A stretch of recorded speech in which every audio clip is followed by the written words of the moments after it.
plein de boue et de déchets, le grand canal à ciel ouvert longeant la voie ferrée principale de Tokoin-Badago est désormais curé.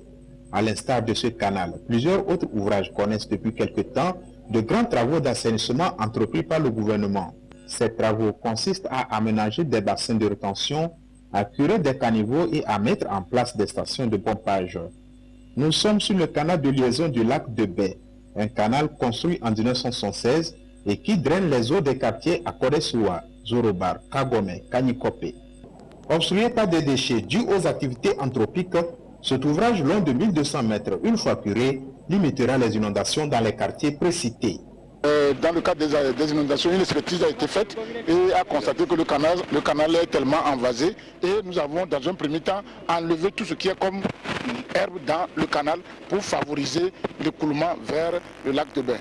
Dans une deuxième phase, s'il constituera, c'est-à-dire après accalmie des pluies, on aura à curer tout le canal.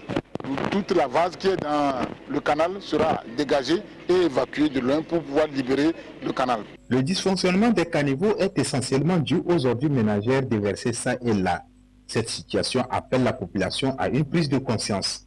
Il y a juste une semaine qu'on a curé ce canal qui longe ses concessions.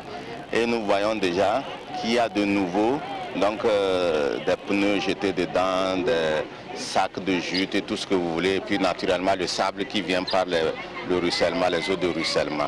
Alors ce que nous demandons à la population, c'est que cette population puisse savoir que c'est l'État qui va donner de nouveau de l'argent pour recurer. Comment ne pas le faire toutes les années, toutes les fois que les pneus, tout ce qui est solide, que ces populations mettent ça dans des tonneaux ou dans des paniers réservés à cela pour que ça puisse être dégagé, mis ailleurs. Beaucoup d'efforts sont faits dans le domaine de l'assainissement. Un investissement qui coûte environ 200 milliards de francs CFA pour la ville de Lomé seule, selon le ministère de l'eau. La population doit alors avoir un comportement qui préserve les infrastructures mises en place par l'État. Surtout, éviter de jeter les ordures ménagères dans les caniveaux.